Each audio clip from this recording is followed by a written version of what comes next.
Hello students, स्वागत है आप लोगों का मेरे चैनल पे। जैसा कि पिछली वीडियो के अंदर मैंने आपसे बात की थी कि आज की वीडियो के अंदर मैं डिस्कस करने वाला हूँ जेईई मेंस और नीट के बहुत ही इंपॉर्टेंट क्वेश्चंस। आज की वीडियो में जो आप लोग जानना चाहते हैं ट्रिक्स, उनके बारे में मैं आज आपको बताऊंगा। उन्हीं से मैं क्वेश्चन भी सॉल्व करूंगा। कुछ में मैं कॉन्सेप्ट भी लगाऊंगा, ट्रिक्स भी लगाऊंगा, कुछ के अंदर मैं पूरा आपको डिटेल में भी समझाऊंगा और हम सारे क्वेश्चन ऐसे ही चलते रहेंगे। वीडियो थोड़ी सी लंबी हो जाएगी तो प्लीज़ पूरा वीडियो देखिएगा। आपको एक एक क्वेश्चन में डिटेल में समझाऊंगा। मैं क्वेश्चन को स्क्रीन पर चलाता रहूंगा, मैं उसके यहाँ पे सिर्फ ऑप्शंस लिखूंगा और जो भी क्वेश्चन होगा उसको स्क्रीन पर चलाता रहूंगा, क्योंकि इतना टाइम हमारे पास नहीं कि मैं पूरा क्वेश्चन लिखूं। मैं सिर्फ ऑप्शंस लिख दूंगा और क्वेश्चन को मैं स्क्रीन पर चला दूंगा। ठीक है दोस्तों, तो चलिए शुरू करते हैं हमारा टाइम वेस्ट नहीं करते हुए। सबसे पहले मेरे पास यहाँ पे एक क्वेश्चन है। मेरे पास एक क्वेश्चन दिया हुआ है जिसके ऑप्शंस कुछ इस तरीके से दिए हुए हैं। 1:1, सेकेंड है 1:4, थर्ड है 1:8 एंड द फोर्थ है 1:16। हमारे पास क्वेश्चन है कि दो कारें हैं, उनके जो इनिशियल वेलोसिटी है, उनकी जो इनिशियल स्पीड है वो है u एंड 4u। ठीक है, तो हमें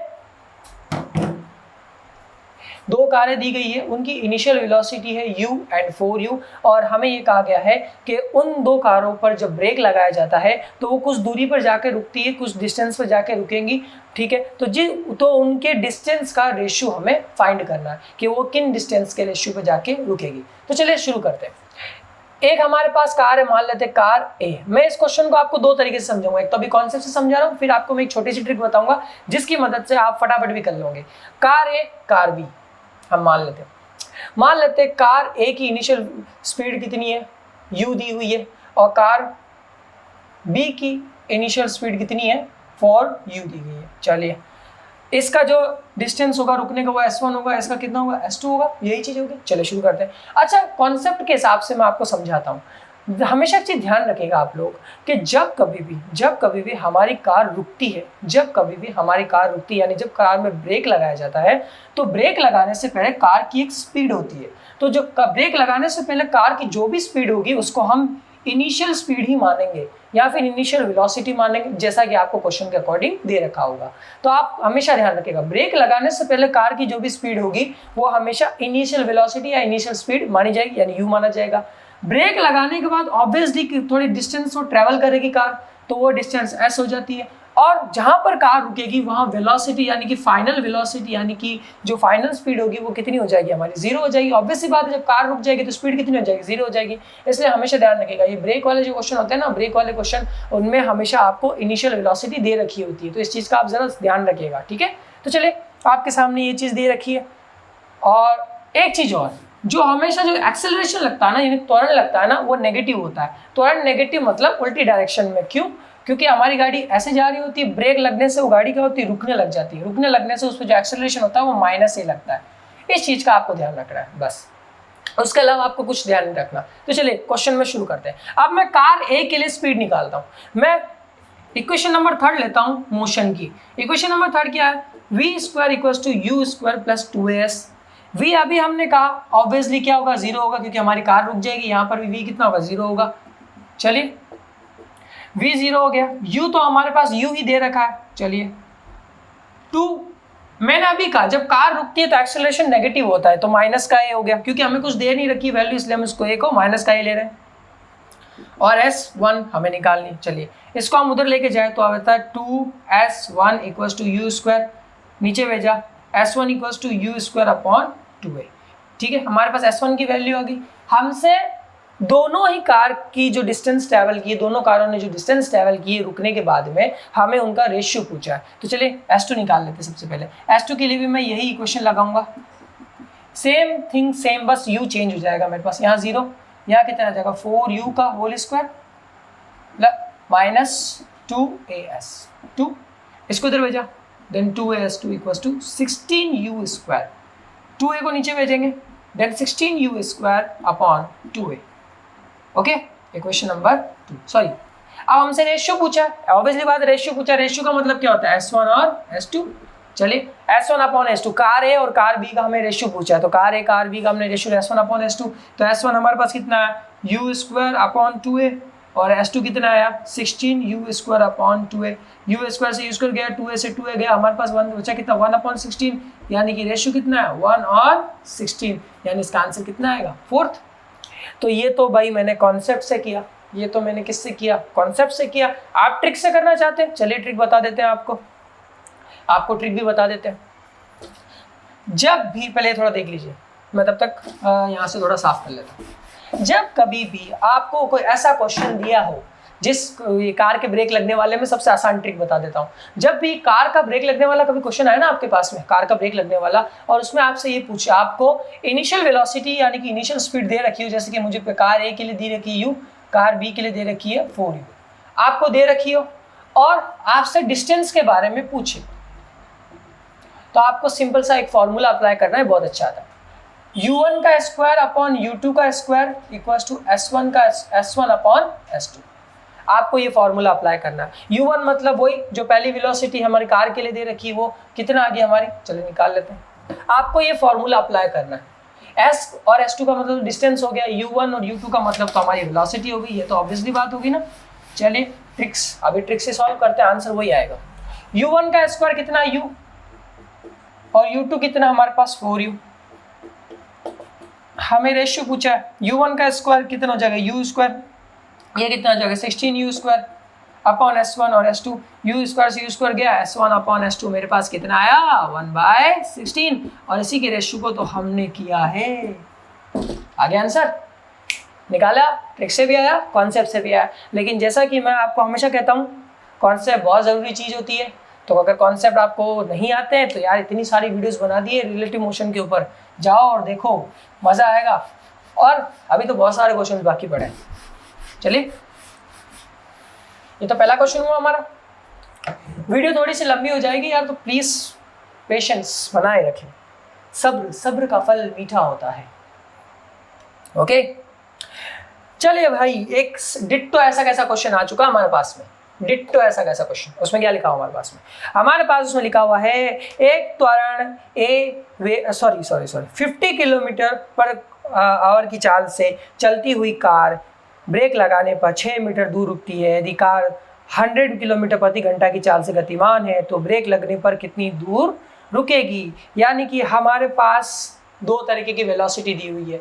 एक कार ए के लिए दी हुई है 15 किलोमीटर पर आवर, एक कार बी की दी हुई है 100 किलोमीटर पर आवर, और फिर हमें कार ए जब ब्रेक लगता है तो 6 मीटर दूर जाकर रुकती है। तो ये बताओ कार बी को जब ब्रेक लगाएंगे तो कितने मीटर दूर जाकर रुकेगी। आप कॉन्सेप्ट से करना चाहते हैं, मैं कहता हूँ कॉन्सेप्ट से भी सेम आंसर आएगा, लेकिन अभी तो ट्रिक बता दी। चलिए, ट्रिक क्या थी, u1 का स्क्वायर अपॉन u2 का square equals to s1 upon s2। चलिए भाई, क्वेश्चन ने क्या बोला कि दो कारें हैं, एक कार है वो 50 किलोमीटर पर आवर की स्पीड चल रही है, उसको जब ब्रेक लगाया तो वो 6 मीटर तक दूर गए ट्रेवल तय किया। मतलब कार चल रही थी, कार को ब्रेक लगाया, जैसी कार को ब्रेक लगाया, ब्रेक लगने के बाद कार थोड़ी दूर चलती है ना, एकदम से रुकती थोड़ी है। आप चाहे 100 की स्पीड से भी कार चलाओ, एकदम से ब्रेक लगाओगे थोड़ा दूर तो वो चलेगी भाई, तो थोड़ा दूर तो वो चलेगी ना, तो थोड़ा दूर चलेगी तो यहाँ से 6 मीटर चलिए। अब ये पूछ रहा है एक कार है वो 100 किलोमीटर पर घंटे की रफ्तार चल रही है, उसको जब ब्रेक लगाएंगे तो वो कितनी दूरी पर रुकेगी। तो मैंने अभी तो आपको बताया कि जब कभी भी आपके सामने ऐसा क्वेश्चन आए जिसमें आपको दो इनिशियल वेलोसिटी दे रखी हो, और मैंने आपको क्या कहा था, कार को ब्रेक लगाने से पहले जो उसकी वेलोसिटी होगी वो हमेशा इनिशियल वेलोसिटी ही कंसिडर की जाएगी। क्यों? क्योंकि ब्रेक लगाने के बाद उसकी वेलोसिटी कितनी हो जाएगी, 0, इसलिए उसको फाइनल कंसिडर किया जाता है, और जो ब्रेक लगाने से पहले होती है वो इनिशियल होती है। तो फॉर्मूला लगाए, ये ट्रिक लगाए, ट्रिक जिंदाबाद, 50 × 50। अच्छा, आप कहोगे मैंने तो यहाँ पे यू ए यू बी क्यों लिया, ये मैंने कार के हिसाब से लिया। कोई बच्चा अगर कॉन्सेप्ट से करना चाहता है तो उसके लिए ये जो कॉन्सेप्ट वाला थिंग है वो अच्छा रहेगा। और जैसा कि मैंने कहा आप होशियार तो हो ही चुके होंगे, तो आप इसको u1 और u2 ले लीजिए। ये कितना होगा 100 × 100, s1 कितना हमारे पास 6, s2 पता नहीं, निकाल लेते ना, अभी निकाल लेंगे। 1 0 से 1 0 0 से 0 कैंसल, 25 कितनी बार, ये 4 बार, तो हमारे पास 1/4 6 s2, कराते हुए शर्म आ रही है, s2 equals to 6 × 4, s2 equals to कितना आया 24 मीटर।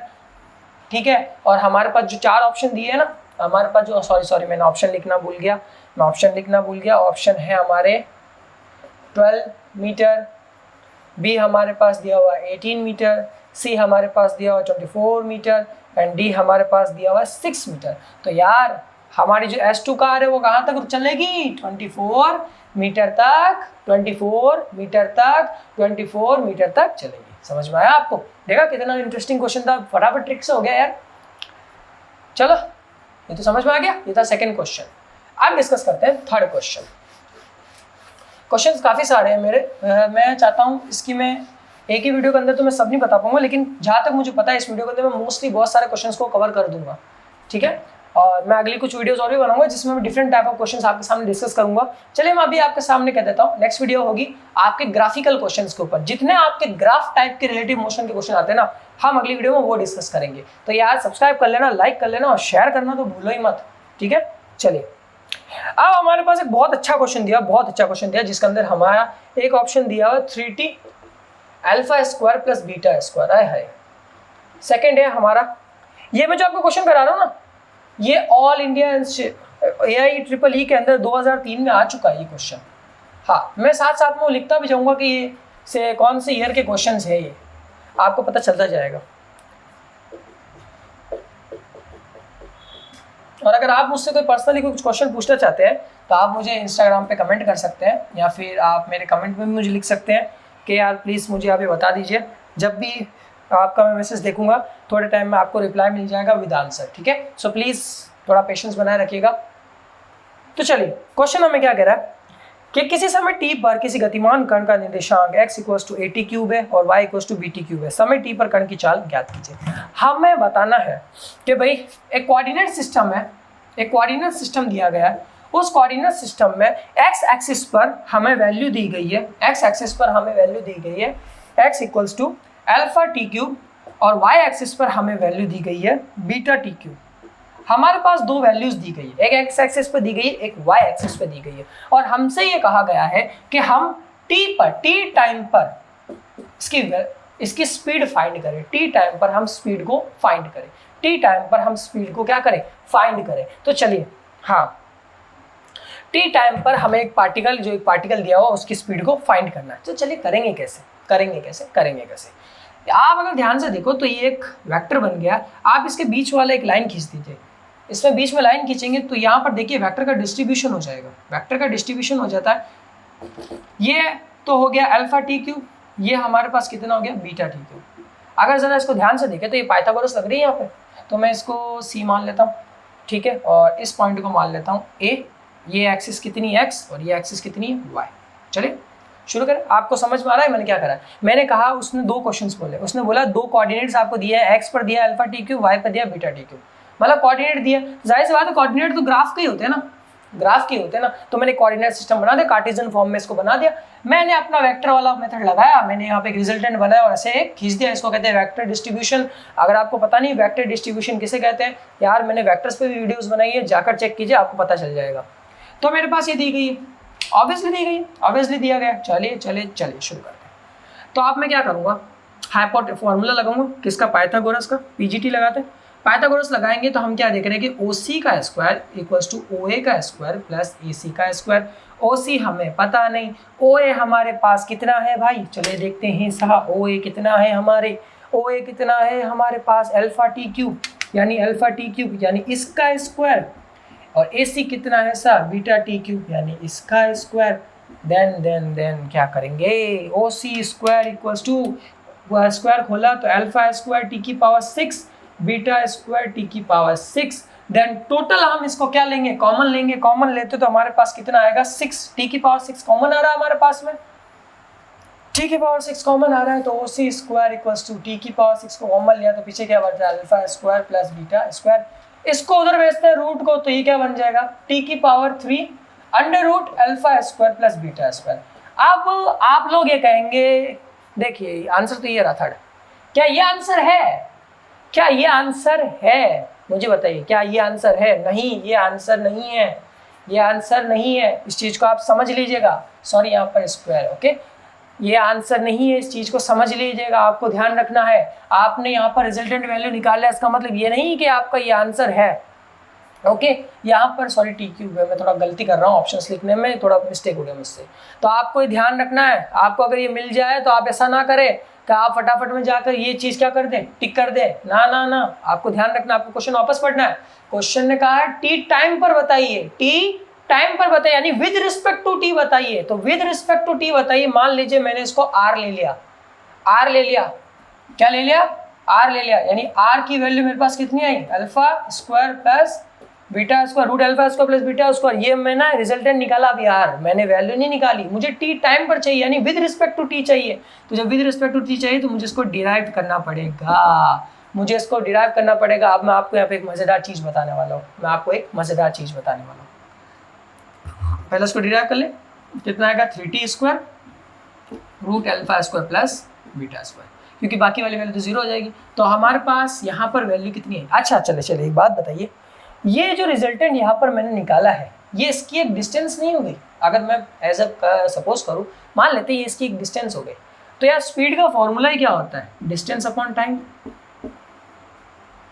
तो ये रिजल्टेंट तो डिस्टेंस हो गया विद रिस्पेक्ट टू टाइम, तो अभी इसकी क्या निकल गई, स्पीड निकल गई ना, स्पीड निकल गई ना। मुझे स्पीड ही तो निकालनी थी, उसने बोला टी टाइम पर पार्टिकल की स्पीड ही बताइए, टी टाइम पर पार्टिकल की स्पीड कितनी होगी, ये होगी 3t square alpha square beta square, ये आपका आंसर है। ध्यान रखिएगा, कभी भी जल्दबाजी में ये ना कर दे, क्यों, क्योंकि वो जो रिजल्टेंट निकला है ना दोस्तों, वो कुछ इस हिसाब से निकला है कि हमने कोऑर्डिनेट को जोड़कर एक रिजल्टेंट निकाला है।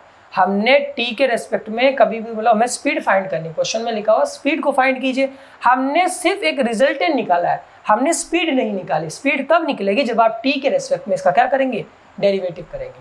तो यार इसके लिए तो कोई ट्रिक नहीं है, इसके लिए तो आपको कॉन्सेप्ट ही लगाना पड़ेगा, तो जिसकी ट्रिक नहीं होगी हम आपको बता देंगे भाई इसकी ट्रिक नहीं है, ठीक है, साफ सीधी बात है। तो ये था हमारा क्वेश्चन नंबर 3। अब क्वेश्चन नंबर 4 पे आते हैं भाई साहब। चलो भाई साहब क्वेश्चन नंबर 4 पे आते हैं, और मुझसे थोड़ी मिस्टेक्स हो रही है क्वेश्चन लिखने में, तो यार दिल पे मत लेना मेरी बात को। फ्रॉम ग्राउंड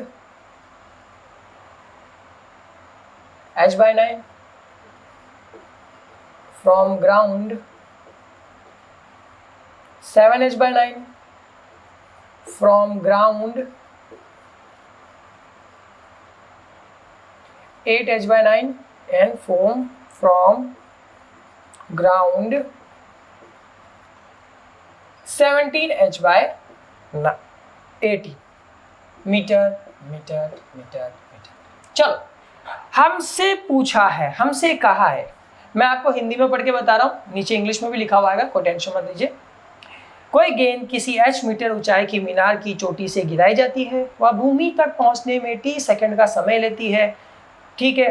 तो t/3 सेकंड में गेंद की स्थिति क्या होगी। क्वेश्चन ने कहा है कि एक h हाइट की एक मीनार है, एक टावर है, टावर से एक गेंद को जब नीचे फेंका जाता है तो टावर से पूरा नीचे आने में वो टाइम लेती है t। टावर से पूरा नीचे आने में वो टाइम कितना ले रही है, t टाइम ले रही है। टावर से नीचे आने में वो टाइम कितना ले रही है, t टाइम ले रही है। तो उसने पूछा t/3 टाइम पर वो गेंद जो होगी वो यहाँ से मतलब ग्राउंड से कितनी ऊपर होगी, हमें ये फाइंड करना है। तो चलिए निकाल देते हैं ना, इसमें क्या बड़ी बात हो गई। हमें यहाँ पर वो इक्वेशन लेनी है, जिसमें हाइट और टाइम दोनों है। तो यार सब लोग जानते हैं, जब हमें ऐसे जो गिराने वाले क्वेश्चन आते हैं ना, जो उसमें नीचे फेंकते हैं ऊपर फेंकते हैं, उसमें अगर हमें कुछ ना दिया हो तो यू हमेशा हम क्या मानते हैं, जीरो मानते हैं। हम तो मानेंगे जीरो, ये बात फिक्स है, जीरो मानते हैं, ठीक है। यू हमेशा क्या मानते हैं, जीरो मानते हैं। इस चीज को आपको ध्यान रखना है, अच्छा देखिए क्वेश्चन को जरा ध्यान से सुनिएगा कि क्वेश्चन ने क्या बोला है। क्वेश्चन ने कहा है कि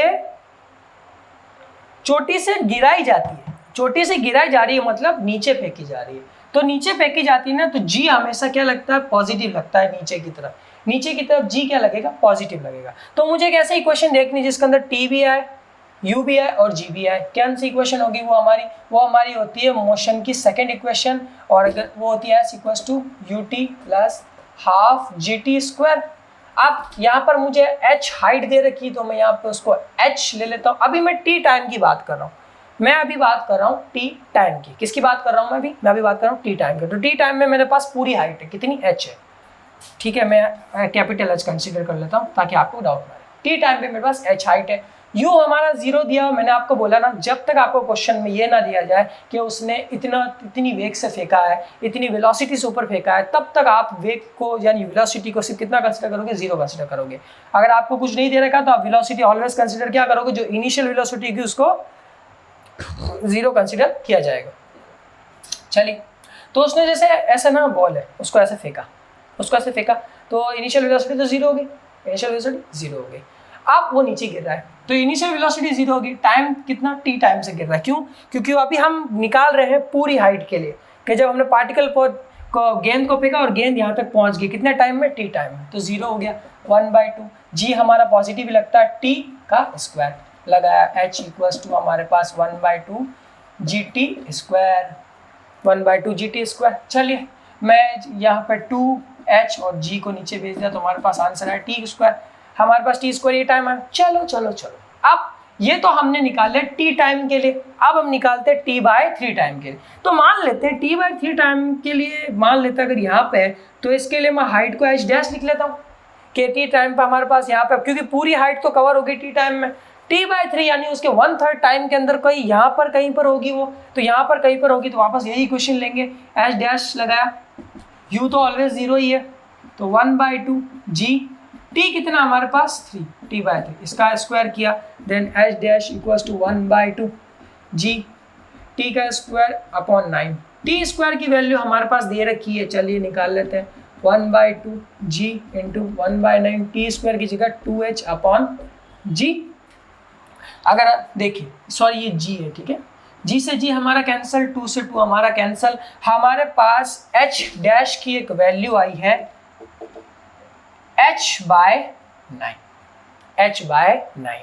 अच्छा देखो भाई, h/9 आई है, h/9 आई है। अब आप लोग कहोगे कि h/9 आ गई, ये रहा आंसर, फटाफट लिख दो, सब लोग फटाफट इसको टिक लगा देंगे। नहीं, ये नहीं है, ये करना ही नहीं है। कैसे? अब आप कहोगे अल्लाह क्या बात बोल रहा है, ये क्यों नहीं कर सकते, यही तो आंसर है भाई, यही तो आंसर है।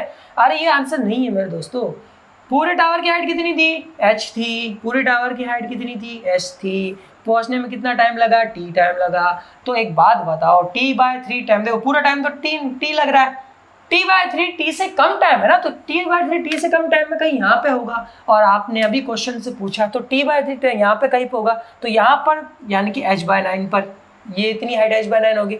हमें क्वेश्चन में पूछा है फ्रॉम ग्राउंड के ग्राउंड से कितनी ऊपर होगी, यानी कि जब मैं ऐसे देखूंगा तो मुझे यहाँ से बॉल कितनी ऊपर दिखाई देगी, ये पूछा है। तो फ्रॉम ग्राउंड कैसे निकालेंगे कि हमें टोटल हाइट में से इस हाइट को माइनस कर देंगे तो हमें ग्राउंड की हाइट मिल जाएगी। तो टोटल हाइट कितनी है हमारे पास में, h है, टोटल हाइट हमारे पास कितनी है, h है, टोटल हाइट h है, h में से h/9 को आप हटा दो, आपके पास कितना आएगा, एलसीएम लेते हैं, छठी क्लास में सीखा हुआ एलसीएम, 8h/9। हमारा आंसर ये है 8h/9। मैंने यहाँ पे कैपिटल H लिया या स्मॉल h लिखा, उससे कुछ फर्क नहीं पड़ता।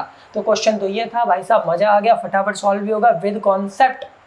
तो यार मजा तो बहुत आ रहा होगा आप लोगों को सॉल्व करने में, मुझे भी काफी मजा आ रहा है, सच में बता रहा हूँ। ये हमारा हो गया चौथा क्वेश्चन। पांचवा भी कर लेते हैं, करेंगे भाई करेंगे, बहुत सारे क्वेश्चन से।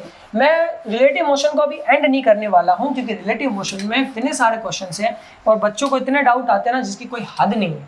तो यार डाउट्स हो ना तो कमेंट किया करो कि डाउट बताओ, हक से कहा करो, बताओ। चलो, यहाँ तक हमारा क्वेश्चन कवर हुआ। अगला हमारा क्वेश्चन दिया हुआ है, यार फिर से वही क्वेश्चन, इसका आंसर तो आप लोग दोगे मुझे, इसका आंसर तो आप लोग दोगे। इसने कहा है 60 किलोमीटर प्रति घंटा की चाल से गतिमान किसी ऑटोमोबाइल को ब्रेक लगाकर 20 मीटर दूरी पर रोका जाता है। यदि कार इसको दुगनी अर्थात 120 किलोमीटर प्रति घंटे की रफ्तार से चलती है तो कितनी दूरी पर रुकेगा। वही चीज़ दे रखी है, कार ए की वेलोसिटी दे रखी है हमारे 60 kilometre per hour, car B की दे रखी है भाई साहब 120 किलोमीटर पर आवर। हमसे कहा कार ए को जब ब्रेक लगाया तो वो 20 मीटर दूर जाके रुकी, तो बताओ कार बी को ब्रेक लगाएंगे तो वो कितने मीटर दूर जाकर रुकेगी? इसका आंसर आप लोग निकालेंगे और कमेंट के अंदर मुझे बताएंगे, कमेंट के अंदर मुझे बताएंगे। चलो मैं ऑप्शन दे देता हूँ आपको ऑप्शन दे देता हूँ कि ऑप्शन क्या सही है। कमेंट के अंदर मुझे बता दो, जरूर देना ताकि मुझे अच्छा लगे। 40 metre and 60 metre and fourth is 80 metre. Comment के अंदर मुझे आंसर जरूर बता देना कि भाई इसका आंसर क्या है, इसका आंसर क्या है, आपको मुझे कमेंट के अंदर बताना, बता देना, अच्छा लगेगा मुझे। चलिए एक क्वेश्चन तो और होगो, ठीक है। हाँ राजस्थानी आदमी है साहब, मारवाड़ी है मैं। समय t तथा दूरी x के बीच संबंध है t equals to a x square plus bx। हमारे पास एक ऐसा क्वेश्चन दिया हुआ है और उसमें हमसे कहा गया है a and b is constant then find acceleration, और हमारे पास ऑप्शन दिया हुआ है। अच्छा ये क्वेश्चन बहुत मोस्ट इंपॉर्टेंट है, ये आपके आया था AIEEE 2005 के अंदर, काफ़ी अच्छा क्वेश्चन है ये। इसको मैं अभी बहुत अच्छी तरीके से सॉल्व करने वाला हूँ और आपके लिए काफ़ी बेटर क्वेश्चन है।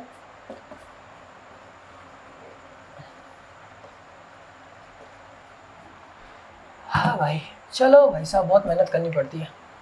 ये लिखा हमारे पास एक इक्वेशन दी है और हमसे पूछा है कि इसका त्वरण एक्सेलरेशन क्या होगा, इसका एक्सेलरेशन क्या होगा। कोई टेंशन नहीं, लगाओ भाई साहब। अरे भाई हम भी जानते हैं कि v इक्वल्स टू होता है dx अपॉन dt और a इक्वल्स टू होता है dv अपॉन dt। बस इतना याद रखो, इसको याद रख लो, बात खत्म। अभी आप लोग क्या करोगे, देखिए नॉर्मली बच्चा क्या करता है, इसको x में चेंज कर लेता है, फिर t के रेस्पेक्ट में डिवीजन करता है। मैं कहता हूँ बेवकूफ़ी कर दोगे, मत करना। आप डायरेक्ट t में डिवाइड करो, t से किया विद रिस्पेक्ट टू t, ठीक है। Differentiate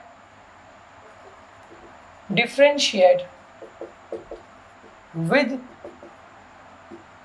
respect to t, okay. यहाँ पे with respect to t, small t, तो dt बाय dt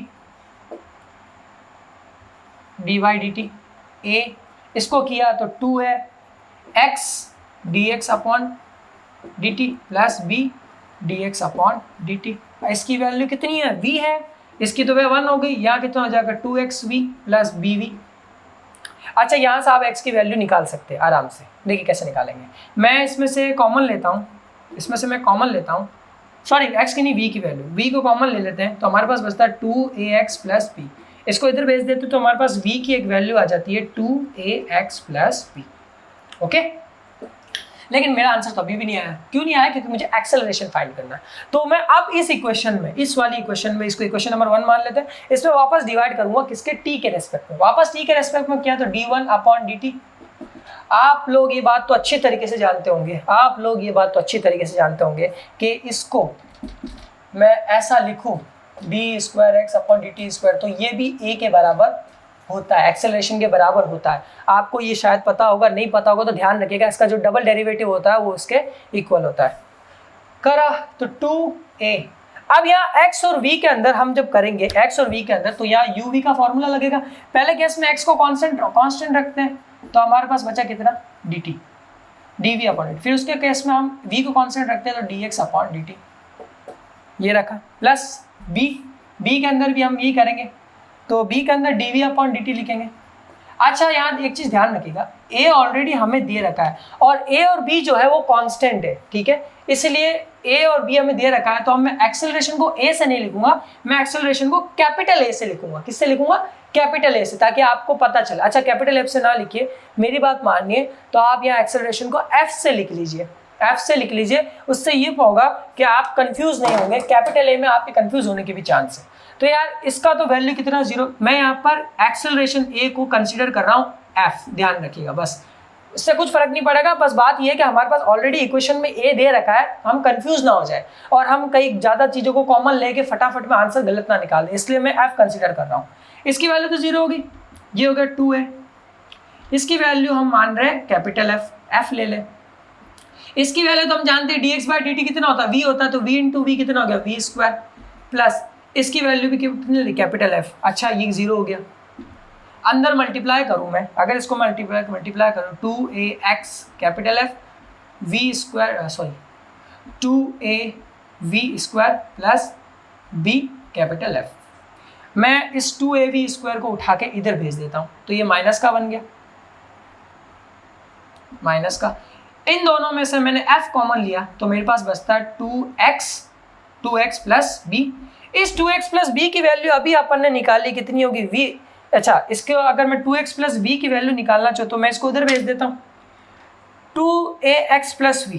तो इसकी वैल्यू अगर मैं निकालूँ तो 2ax प्लस B कितना हो जाएगा, 1/v हो जाएगा, 1/v आंसर आ जाएगा। देखिए मैंने इसको इधर भेजा, इसको इधर लिया, हालांकि मैं डायरेक्ट भी लिख देता लेकिन बच्चे कंफ्यूज हो जाते हैं।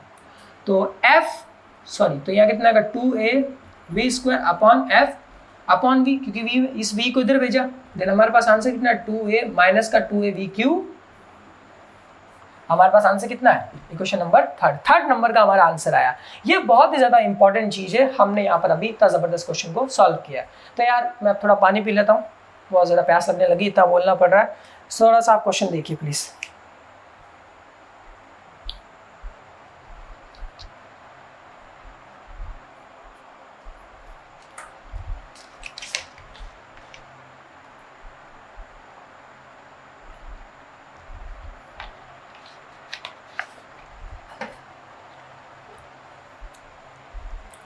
तो चलिए हमारा रिसेस टाइम खत्म हुआ, अब हमारे अगले क्वेश्चन पे आते हैं। अरे अभी तो बहुत सारे क्वेश्चंस करेंगे, इतने सारे हैं कि आप लोग सोच ही नहीं पाओगे कि चल क्या रहा है। ठीक है, सो फ्रेंड्स इतना एफर्ट दे रहे हैं आपके लिए तो यार प्लीज़ एक लाइक तो बनता ही है, कमेंट भी बनता है, सब्सक्राइब अगर कर दो तो बहुत अच्छी बात होगी यार। मैं एक वीडियो बनाऊंगा आपके लिए जिसके अंदर मैं मोस्ट डिफ़िकल्ट क्वेश्चंस को डिस्कस करूंगा जो जेई के अंदर आए और जिसमें सबसे ज़्यादा कॉन्सेप्ट लगता है। तो यार उन वीडियोस के लिए भी आपको सब्सक्राइब तो करना ही पड़ेगा ना, तो कर दीजिए। चलिए अगला हमारा क्वेश्चन है, कोई कण 5 मीटर पर सेकंड से वेग में पूर्वाभिमुख गति कर रहा है, 10 सेकंड में इस कण का वेग परिवर्तित होकर 5 मीटर पर सेकंड हो जाए, उत्तराभिमुख हो जाता है। इस समय अंतराल में कण का औसत त्वरण ज्ञात कीजिए। ऑप्शन दे रखा है 1/√2 metre per second square north east, 1/2 metre per second square north 0, 1/√2 metre per second square north west. अच्छा चलिए शुरू करते हैं। हमसे यहाँ पर एक आया गया है कि एक बंदा एक बहुत अच्छा बंदा था, उस बंदे ने तय किया कि वो घर से बाहर निकलेगा, ये मैं बता रहा हूँ। ठीक है, उसने लिखा घर से बाहर निकलेगा, तो वो गया ईस्ट की साइड में। ईस्ट में जब वो जा रहा था, जब हमारा भाई साहब ईस्ट में जा रहा था, तब उसकी स्पीड थी 5 मीटर पर सेकेंड। फिर हमारा भाई साहब ईस्ट से गया नॉर्थ की तरफ, तब भी उसकी स्पीड कितनी थी, 5 मीटर पर सेकेंड। हमसे ये पूछा है कि ये बताइए अच्छा क्वेश्चन में दे रखा है कि ईस्ट की तरफ हो गया 5 मीटर पर सेकेंड, 10 सेकेंड्स के बाद यानी 10 सेकेंड के बाद उसने अपनी डायरेक्शन चेंज की, वो नॉर्थ की तरफ भाग गया और इस टाइम इंटरवल में उसकी एवरेज स्पीड कितनी होगी। हमसे कहा है उसकी एवरेज स्पीड निकालिए, कुछ तो गड़बड़ है दया, निकालते हैं। अरे जरा ध्यान से देखो, ये इधर गया 5 मीटर, फिर डायरेक्शन चेंज किया, यहाँ से रिजल्टेंट निकाल सकते हैं। अरे निकाले रिजल्टेंट निकाल लो, बहुत मजा आएगा। रिजल्टेंट हम जानते हैं रिजल्टेंट कैसे निकलता है, जो इसका रिजल्टेंट होता है वो होता है √a² plus b², then r equals to a हमारे पास कितना है 5, b² हमारे पास कितना है 5, दोनों का स्क्वायर किया, इसका आंसर आएगा 5√2, यानी कि हमारा रिजल्टेंट कितना है 5√2, यानी हमारी जो वेलोसिटी, जो स्पीड आएगी, जो एवरेज स्पीड आएगी वो कितनी आएगी भाई 5√2 आई। हमारे पास टाइम दिया हुआ कितना 10 सेकेंड्स, सॉरी ये हमारे पास कितना दिया है 10 सेकेंड दिया है। और हमसे अब पूछा है कि अब ये बताइए साहब, आप लोग ये बताइए साहब इसका एक्सेलरेशन कितना होगा। तो हम जानते हैं एक्सेलरेशन होता है हमारा क्या नाम है, change of velocity with change of velocity, ठीक है, इन गिवन इंटरवल, यानी कि ठीक है, गिवन इंटरवल भी बोल सकते हैं, चेंजिंग ऑफ टाइम भी बोल सकते हैं। ओके, इसमें कोई दो राय बात नहीं। तो हमारे पास वेलोसिटी में चेंज कितना हुआ, 5√2 हुआ, 5√2 को लिखो। टाइम हमारे पास कितना दिया चेंज होने के लिए, 10 सेकेंड्स। इसको काट दो तो बचा कितना, √2/2। इससे भी इसको काटेंगे तो आंसर आएगा 1√2। अगर किसी को अभी भी समझ नहीं आया काटा कैसे तो देख लो रे, 1/2। इस √2 को तो ऐसे रखो, 2 को मैं क्या लिख सकता हूँ, √2 × √2। एक √2 से √2 गया तो मेरे पास एक्सेलरेशन कितना बचा, 1/√2 मीटर/सेकेंड²। अब यहाँ पर आंसर तो सही आया। अब हमारे पास दो ऑप्शन आ गए, 1 और 4, जिसके अंदर आंसर क्या है, सेम है। लेकिन उसने एक चीज और पूछी है कि किस डायरेक्शन में भगेगा वो, किस डायरेक्शन में भगेगा। अरे यार देखो, नॉर्थ ईस्ट में तो वो जा नहीं सकता क्योंकि नॉर्थ की तरफ तो वो गया है। हमारा रिजल्टेंट किस तरफ जा रहा है, हमारा रिजल्टेंट देखो, अगर ध्यान से देखो ना, मैं अगर ऐसे मैंने गलती से खींचा है, ऐसे देखो तो हमारा रिजल्टेंट ऐसे जा रहा है। तो मेरा रिजल्टेंट नॉर्थ और वेस्ट की तरफ जा रहा है, इसका मतलब है मेरा आंसर क्या होगा, नॉर्थ और वेस्ट होगा। और उसका एक्सेलरेशन कितना होगा, 1/√2। 1/√2 कर ले आंसर। चलो मजा आ गया हमको तो, ये क्वेश्चन भी हो गया। इतना फास्ट क्वेश्चन, इतना फास्ट, बहुत अच्छी फीलिंग आ रही है, मजाक नहीं कर रहा हूँ, मजा आ रहा है, और भी आएगा। अगला क्वेश्चन, अरे भाई साहब अगला क्वेश्चन तो बहुत खतरनाक है। अगले क्वेश्चन में पहले मैं ऑप्शन लिख देता हूँ, नहीं तो आप लोग कहेंगे भाई ये ऑप्शन लिखता कम है, बोलता ज़्यादा है। टीचर है भाई, क्या करें, टीचर है, लिखना बोलना सब आना चाहिए, नहीं तो टीचिंग नहीं कहलाते हम। हमसे ये 4 ऑप्शन दिए, उसमें हमसे कहा है कि एक पैराशूटिस्ट पैराशूट सहित कूदने पर 50 मीटर बिना किसी घर्षण से गिरता है। पैराशूट खुलने के बाद 2 मीटर प्रति सेकंड के मंदन होता है तथा वह 3 मीटर पर सेकंड की चाल से पृथ्वी पर पहुंचता है। किस ऊंचाई पर पैराशूट से कूदा था। अच्छा, इसने, मैं आपको क्वेश्चन समझाता हूँ। क्वेश्चन ने बोला है कि एक बंदा है, वो यहाँ से ऐसा एक दिया है, ये पैराशूट है, मतलब एक हॉट एयर बलून में वो बैठा है। हॉट एयर बलून से जब वो कूदा तो 50 मीटर तक बगैर पैराशूट के कूदा है वो, मतलब ये 50 मीटर डिस्टेंस के तक जब वो कूदा उसने पैराशूट को खोला नहीं है। 50 मीटर डिस्टेंस के बाद में जब उसने पैराशूट खोला तो उस पर एक्सेलरेशन लगा 2 का, -2 का। क्यों? क्योंकि वो उसकी स्पीड को क्या कर रहा है, धीमा कर रहा है। और जब हम जानते हैं जब स्पीड धीमी होती है तो एक्सेलरेशन नेगेटिव लगता है, यानी कि अपोजिट डायरेक्शन में लगता है, और इसलिए इसको नेगेटिव से कंसिडर किया जाता है। और जब वो पृथ्वी पर पहुंचा तो उसकी वेलोसिटी थी 3 मीटर पर सेकंड, यानी उसकी फाइनल वेलोसिटी थी कितनी, 3 मीटर पर सेकंड। जब वो पृथ्वी पर लैंड करने वाला तब उसकी वेलोसिटी कितनी थी, 3 मीटर पर सेकंड। तो ये वेलोसिटी फाइनल कंसीडर की जाएगी, जीरो नहीं की जाएगी। अगर वो ये कहता कि पृथ्वी पर पहुंच गया और रुक गया तो मैं कहता 0, लेकिन पृथ्वी पर पहुंचते हुए बात है, पृथ्वी पर पहुंचते हुए, तो इसलिए उसकी वेलोसिटी 3 कंसीडर की।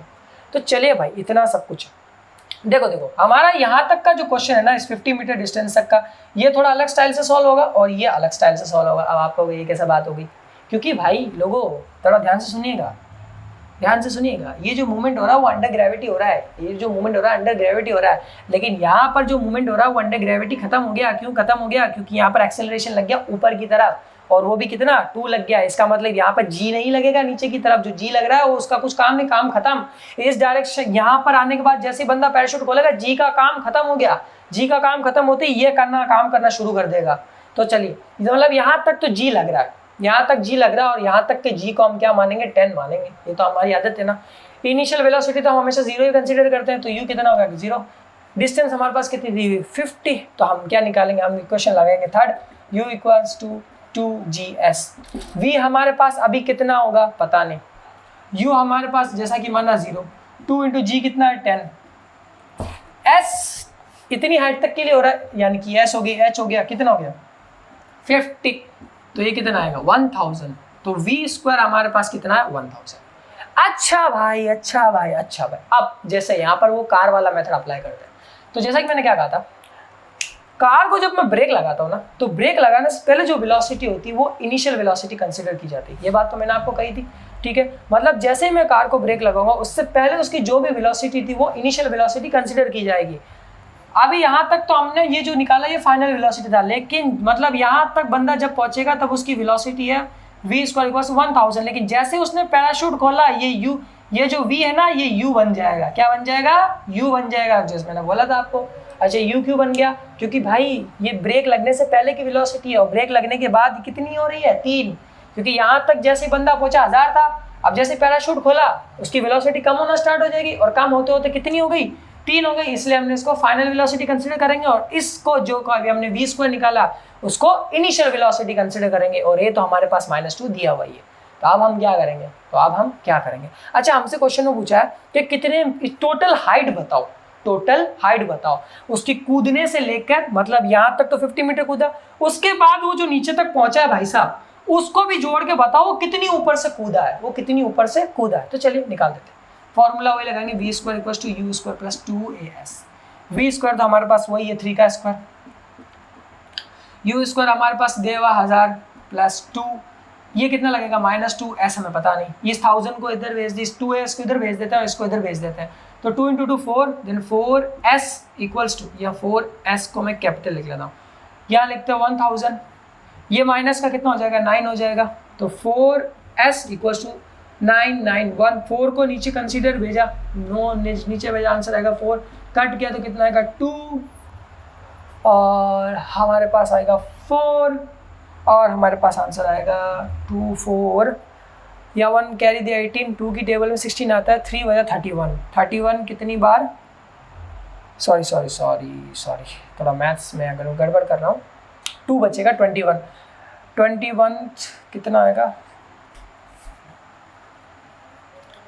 लगता है मुझे भी वापस क्लासेस लेनी पड़ेगी, मजाक कर रहा हूँ। 19, 2 के 4 की टेबल 19 नहीं आता, कितना आता है हमारे पास में 16 आता है, कितनी बार में अराउंड 4 बार में, ठीक है। बचा कितना हमारे पास में 3 बचा 31 कितनी बार में आता है हमारे पास में 6 टाइम में, 31 हमारे पास में 7 टाइम में आएगा ये।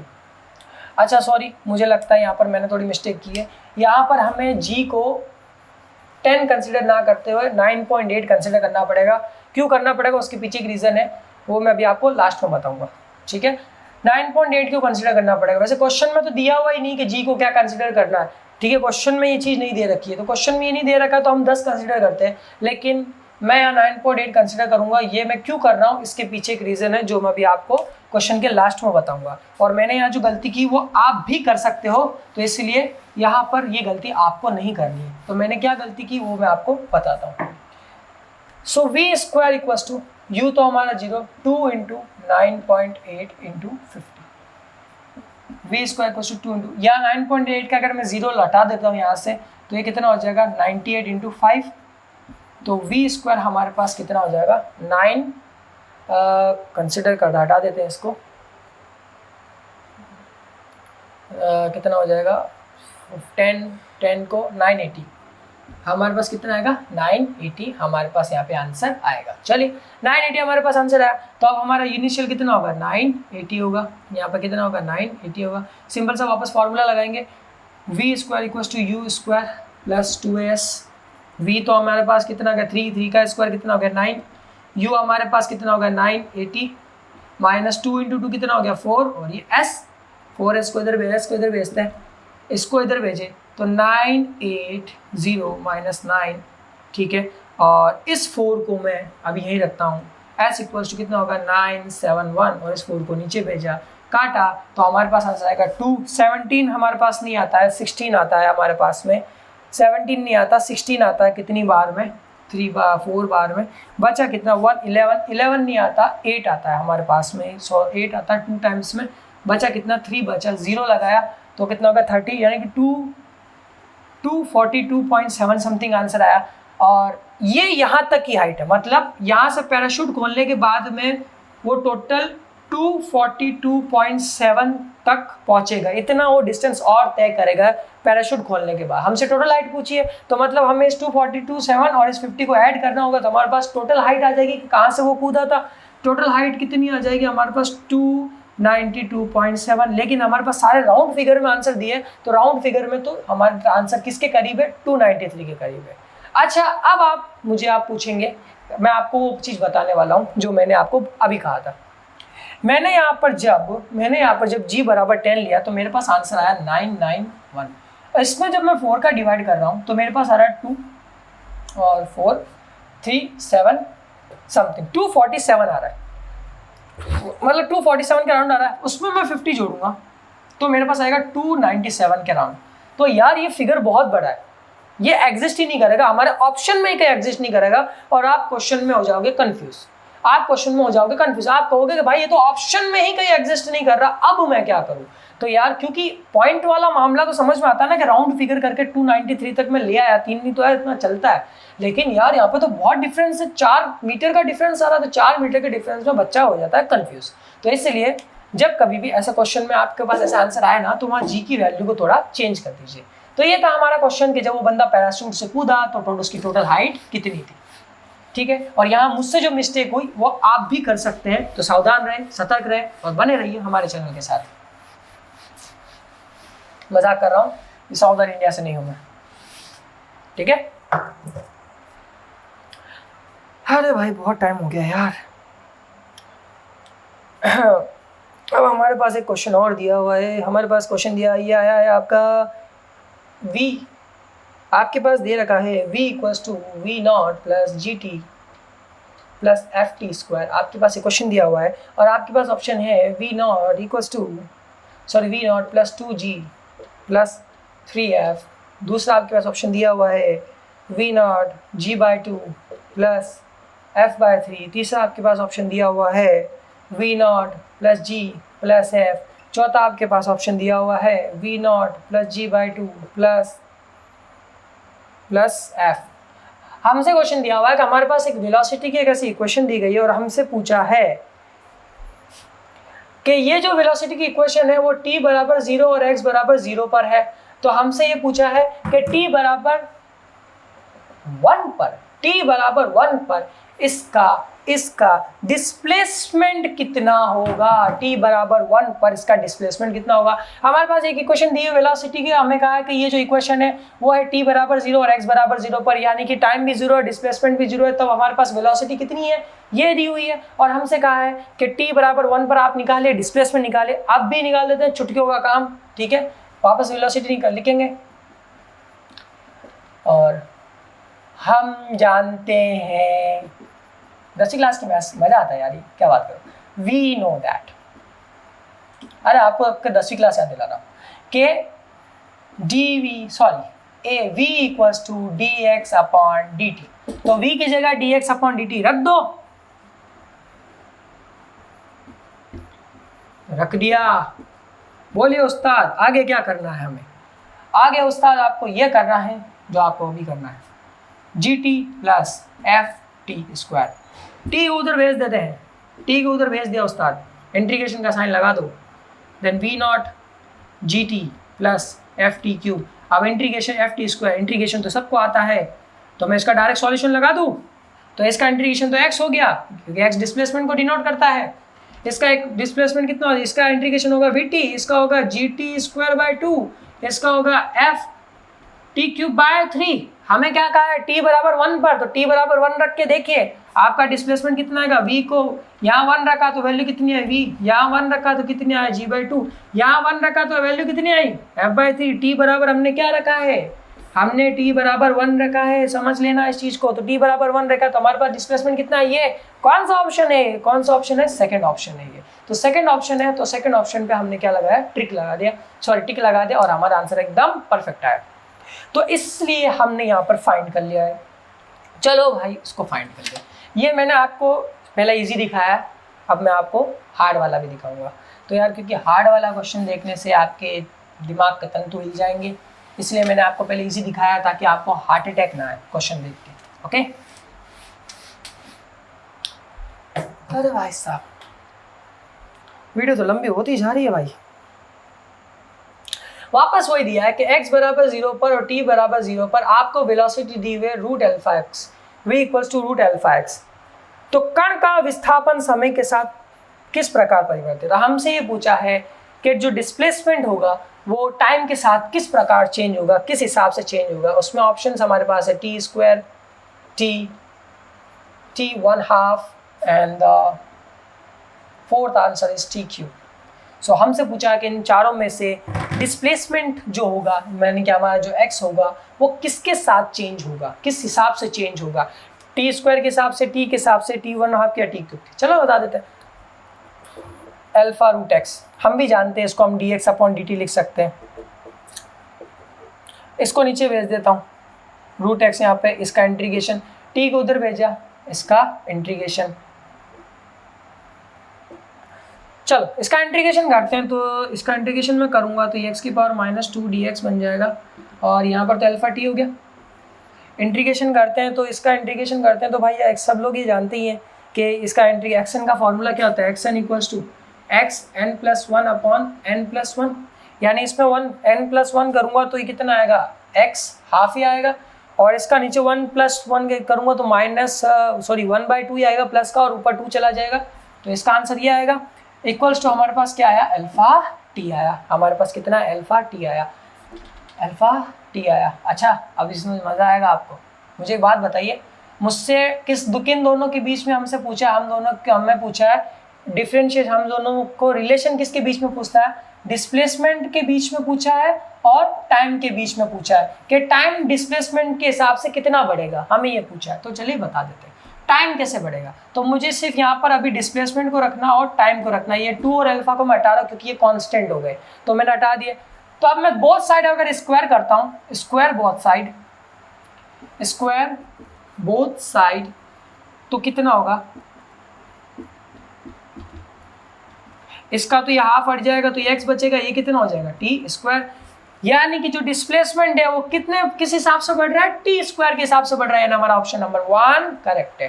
ठीक है, देखा मैंने थोड़ा ये हार्ट अटैक वाला क्वेश्चन था इसलिए मैंने इसको थोड़ा बचा के रखा था। मैंने कहा अभी किसी को हार्ट अटैक आ गया, इतने प्यारे प्यारे बच्चे हैं, क्या होगा भाई, मेरे चैनल को कौन देखेगा अगर आप लोगों में से किसी को कुछ हो गया तो। ठीक है, इसलिए अपना ध्यान रखो। तो हमारा वाला आंसर आया, यहाँ पे सॉल्यूशन हो गया, काम खत्म। देखो वीडियो लंबी होती जा रही है, यानी कि मेरी एनर्जी खत्म होती जा रही है, लेकिन आप चैनल को सब्सक्राइब नहीं कर रहे हो। इसका मतलब ये है कि आपको मेरी मेहनत का ज़रा भी मतलब क्या नाम है, मोल नहीं है। तो यार मोल है तो प्लीज़ सब्सक्राइब कर दीजिए। ठीक है, अगली वीडियोस और भी ज़्यादा आने वाली है, आपके लिए बहुत ज़्यादा वीडियोस आएगी। एक कण, अब हमारे पास यहाँ पे 4 ऑप्शन दिए हुए हैं, 7, 8.5, 10 और 4। हमें ये कहा गया है कि एक पार्टिकल है, उसकी इनिशियल वेलोसिटी दी हुई है, हमारे पास में प्रारंभिक वेग दिया हुआ है 3i + 4j, और उसका एक्सेलरेशन हमको दिया हुआ है 0.4i कैप + 3.3j कैप। हमसे पूछा है कि इस आफ्टर 10 सेकेंड इसकी स्पीड क्या होगी, वेलोसिटी क्या होगी, हमसे पूछा। अरे यार इसको निकालने का तरीका v = u + at, ये वाला फॉर्मूला लगाओ। हमसे स्पीड पूछिए, हमसे स्पीड क्या होगी, तो स्पीड का मतलब होता है मॉड ऑफ v। ध्यान रखिएगा, सिर्फ v तो होता है velocity and mod of v होता है स्पीड, हमेशा इसको आपको ध्यान रखना है।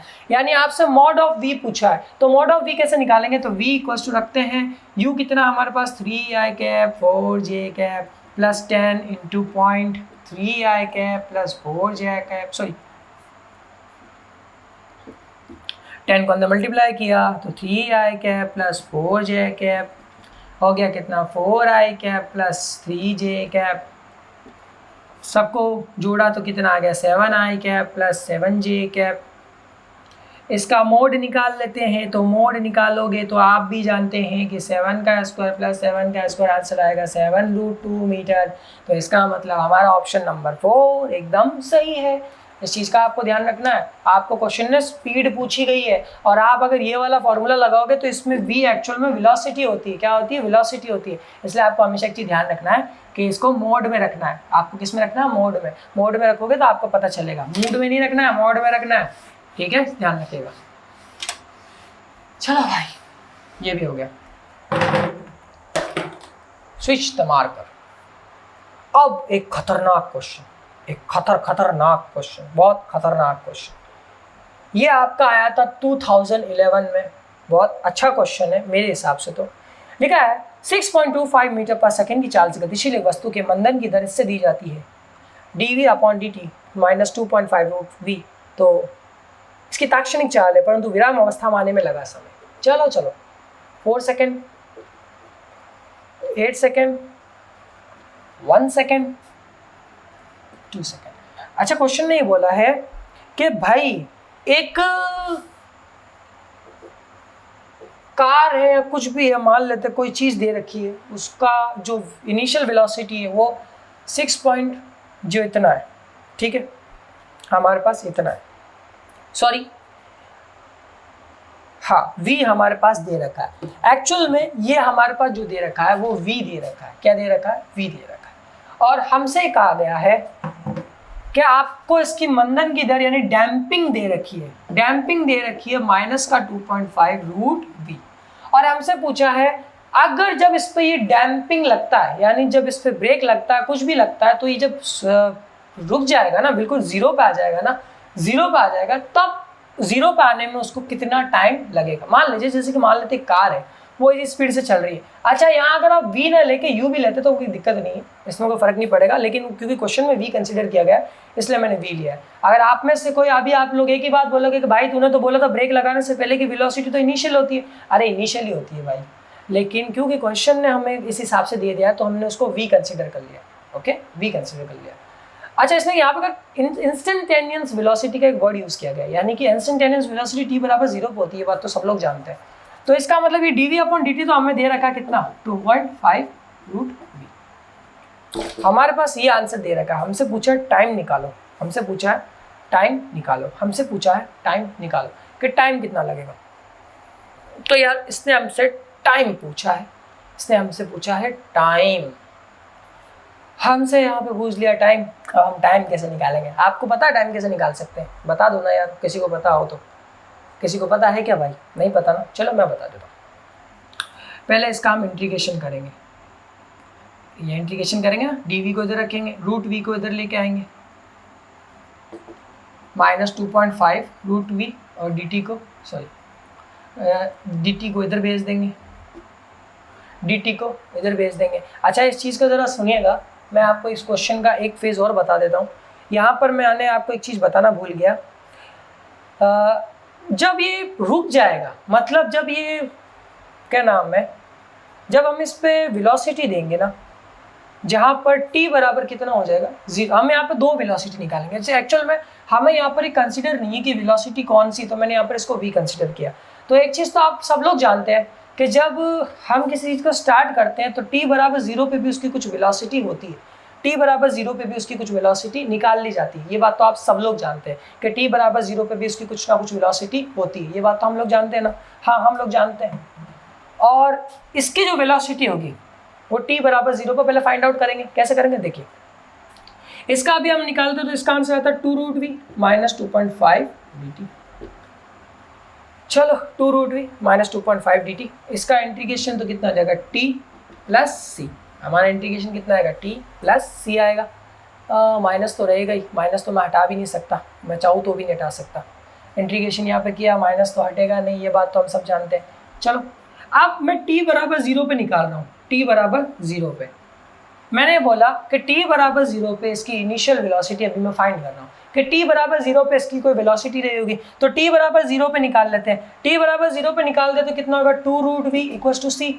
सी कितना आ जाएगा, रूट वी की वैल्यू हमारे पास कितनी, 6.25।